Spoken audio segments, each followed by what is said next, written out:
안녕하세요. 홍법 역사탐구소 박익순 소장과 함께 떠나는 주말 역사산책 시간입니다. 오늘은 오성 이항복과 함께 선조와 광해군 시대의 명성을 날리던 한음 이덕형 시대로 들어가서 역사산책을 해보도록 하겠습니다. 한음 이덕형은 1561년에 지금의 그 남대문과 필동의 중간쯤에서 아버지 이민성과 어머니 유씨 사이에서 애아들로 태어났다고 그래요. 이 어머니 유씨는 당시 영의정이던 유전의 누이 동생으로 아주 명문가 집안이에요. 두뇌가 총명해서 14살 때에 그 영의정으로 있던 애숙부, 애삼촌 유전의 집이 있는 경기도 포천에 애가로 들어가서 거기서 성장을 했어요. 그때 그 당대의 글자라기로 유명한 복내 양사원과 그 형제들, 양사준, 양사기 이런 형제들과 어울렸고, 또 그 윤우신의 문화에 들어가서 학문을 수학하면서 서인의 그 이항복, 오성과 한음 아주 유명하잖아요. 서인의 그 이항복과 또 서인의 그 인조반정을 일으켰던 이기 등과 아주 절친하게 사귀었다고 해요. 어렸을 때부터 아주 그 문학적인 실력이 대단해서 그 당시에 그 서예가이고 또 문장가이며 북인의 영수인 이산해의 눈에 들어서 이산해의 둘째 사위가 됐어요. 그 이산해의 둘째 사위가 되는 데는 그 이산해의 작은아버지, 우리가 잘 아는 토정 이지암 선생이 그 이덕형의 그 인물이 비범한 것을 알고 조카 이산해한테 이덕형을 천거를 했다고 그래요. 그래서 이제 이산해의 둘째 사위가 됐다는 거죠. 이제 광해군 때는 남인이나 뭐 서인들이 힘이 별로 없고 북인 세상이에요. 그 북인의 이산해, 정인웅, 이첨 이런 사람들이 좌지우지하던 때인데, 마치 그 이덕형은 그 집안의 내력에 따라서 남인에 가입을 했단 말이에요. 그래서 이제 다른 남인들은 피화를 많이 당했지만은 그 이산해의 사우이라고 하는 그런 덕분에 좀 피해를 덜 입었다고 그래요. 또 서인이지만은 이항복도 당색이 그렇게 뚜렷하지는 않아. 이덕형이나 이항복은 그렇게 당색이 뚜렷하지 않고 아주 중립에서 조금 벗어난 그런 지경이 있기 때문에 적을 그렇게 많이 두지 않았다, 이렇게 볼 수가 있어요. 1580년 그 20살 때에 문과 별시에 합격을 했는데, 이때 이제 이덕형보다는 5살이 더 많은 이항복도 그 25살 때 문과에 같이 과거에 급제한 그 과거 동기예요. 그래가지고 이제 그 율곡 이의 추천에 의해서 홍문관에 처음 관리로 들어가서 관직 생활을 시작을 했어요. 그러다가 이덕형은 이제 뭐 관리라고 하면 누구나 그 물망에 관리라고 하면 누구든지 그 아주 가고 싶어하던 이조정랑을 거치면서 31세 1591년 31세 때는 예조판서 겸 홍문관 대제학이라고 하는 아주 그 조선조에서는 가장 어린 나이에 이런 판서 지구에 올랐다고 그래요. 그리고 그 다음에 1592년에는 임진왜란을 또 맞게 돼요. 그때는 이제 사헌부 대사원이었었는데, 이때 좌의정 유성룡과 또 도승지로 있던 이항복과 함께 머리를 맞대서 외적의 침략을 어떻게 효율적으로 방어하고 전국을 안정시킬까 하는데 머리를 맞대고 많은 그 공을 세운 것으로 알려져 있어요. 선조가 의주로 피난 갈 때도 수행을 했고, 그 임진왜란 때 이제 그 일본에 사신이 왔는데, 겐소라고 하는 사신이 와서 그 이덕형과 화해談판을 했는데 이것이 성사가 되지 못하고 깨졌어. 그러나 이제 명나라의 사신으로 가서 명나라의 지원군을 얻어오는 데에는 성공을 했어. 그래서 이여송으로 하여금 조선을 돕도록 이렇게 명나라 조정에서 승낙이 떨어지면서 이제 이덕형은 이여송을 수행을 하면서 전국을 이끌어가는 그런 지위에 있었죠. 그래 이제 그 이덕형과 이항복 둘이서 그 임진왜란 때 아주 요직인 병조판서를 둘이 번갈아 지냈어요. 그리고 이제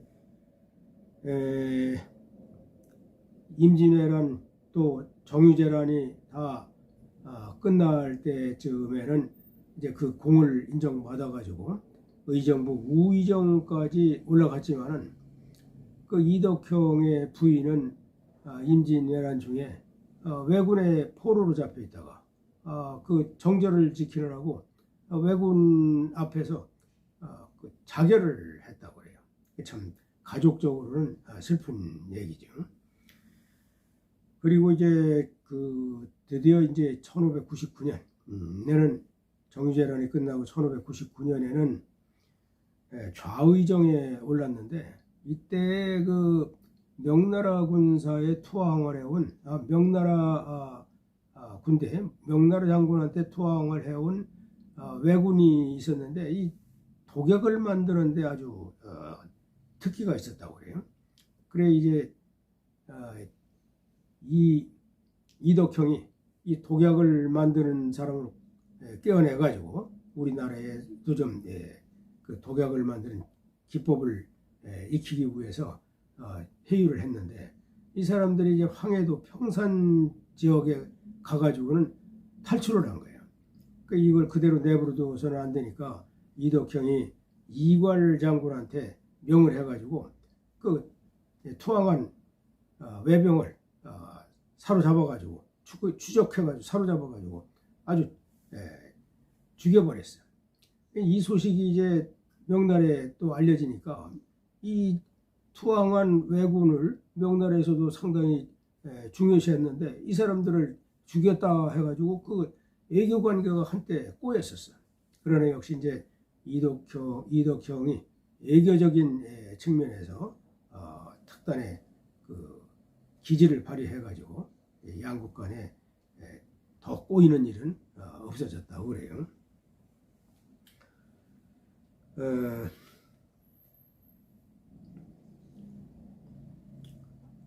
그 이후에 이제 1600년에는 도원수를 겸했고, 그 다음에 충청도, 경상도, 전라도, 강원도 이 4도의 도 채찰사까지 겸해서, 그리고 이제 그 다음에는 드디어 영의정으로 일인지상 만인지하라고 하는 영의정의 자리까지 올라갔어요. 이제 그런데 이런 이제 이덕형한테도 또 이항복한테도 좀 시련의 시기가 찾아와. 임진왜란이 끝나고 나서 이 광해군이 임진왜란 때 의병장들과 함께 그 왜적을 물리치는데 지대한功을 세웠는데, 이제 왜란이 끝나니까 이 선조가 아들 광해군보다도 훨씬 나이가 어린 왕비를 맞아들였어요. 바로 인목왕후지. 나중에 인목대비가 되지만 이 인목왕후가 아들을 낳아, 영창대군. 그러니까 이 조정에서는 광해군을 추종하는 이 세력과 새로 적자가 된 영창대군, 나이는 어리지만 영창대군을 옹립하려고 하는 바로 나눠져. 그때 이제 북인의 이산해라든가 정인웅, 이이첨 이런 사람들은 대북파가 돼서 광해군을 옹립을 했고, 또 소북파의 유영경 같은 사람은 이 영창대군을 적극적으로 추대를 해.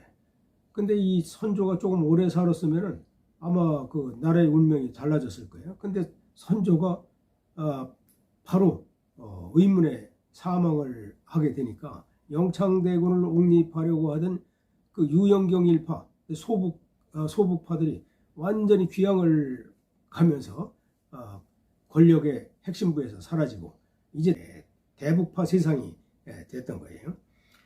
그런데 이제 이덕형과 이항복, 남인과 서인이지만 이덕형은 그 이산해의 사위란 말이에요. 그런데 이 장인이 주도하는 그런 그 정책에 반기를 들고 나갔어요. 그러니까 이제 대북파에서는 영창대군을 사형을 시켜야 된다. 또 인목왕후도 폐비를 시켜야 된다 말이지. 폐모살제를 주장한 거야. 그런데 이 정인웅도 그때 영창대군을 사형시키는 것까지는 반대를 했지만, 이 이항복과 이덕형 두 사람은 영창대군을 폐위시키는 것은 물론, 사형시키는 것은 물론이고 폐위시키는 것도 안 된다. 또 인목대비를 폐모시키는 것도 이건 안 된다 하고 반대를 해. 또 이 광해군의 형인 임해군을 사형시킨다고 하는 거, 이런 데도 전부 반기를 들었어요. 그래서 결국 서인들에 의해 가지고 삭탈관직이 되기에 이르렀죠. 선조 때에 영의정도 한번 했었는데, 이제 광해군 때 이덕형이 영의정을 한번 더 했었지만은 북인들이 북인들의 주장에 반대를 했기 때문에 다시 또 삭탈관직이. 이첨과 이덕형은 그 이덕형이 이산해의 사후이라는 것도 있지만은 그 이이첨하고도 그 이덕형하고는 먼 인척간이야. 12촌간이야. 그러니까 이덕형의 6대조 할아버지하고 이이첨의 6대조 할아버지가 같은 사람이야. 그러니까 6대조에서 갈라져 나왔으니까 이덕형하고 이이첨은 12촌간이지. 이제 10촌이 넘으면 뭐 조금 멀어진다고는 하지만은 이런 인척관계야. 그럼에도 남인과 북인으로 나뉘어져서 서로 좀 골이 깊어졌고, 특히 이 남인과 북인은 같은 동인에서 갈라졌지만 이 북인이 이 서인보다도 남인을 더 미워하고 그랬어요. 그래서 이제 이렇게 대립을 하고 기양살이를 하다가 이덕형이 1613년 사저가 있는 지금 남양주시 조안면 송촌리라고 하는데, 송촌리라고 하는 데서 병으로 세상을 떴어요. 그러니까 이제 광해군은 이덕형의 그전에 공과를 인정을 해서 사망하자마자 바로 복관을 시켜줬어. 그리고 그 다음에 이제 광해군이 쫓겨나고 인조반정이 일어났지만, 그 인조반정이 일어난 이후에도 추가로 삭탈관직이 된다든가 이런 화는 입지 않았다고 해요. 그만큼 이덕형이 좀 중립적인 위치에 서 있었다, 이렇게 볼 수가 있는 거죠. 이제 또 이항복도 그 광해군이 그 폐륜 정치에 항의를 하다가 이항복은 노원구, 그 노원구로 은퇴해 있었는데 이덕형이 사망했다는 소리를 듣고, 비록 당적은 서인과 남인 다르지만은 그 친구의 의리로 찾아가서 그 유가족들을 위로하고 복을 하고, 그리고 그 묘비도 이덕형의 묘비를 이항복이 썼다고 그래요. 오늘은 그 선조와 광해군 때에 선조에 이어서 광해군 때까지 영상을 두 번이나 역임을 한 한음 이덕형의 시대에 들어가서 역사 산책을 해봤는데, 다음 주에는 오성 이항복의 시대로 들어가서 역사 산책을 이어가도록 하고 마치겠습니다.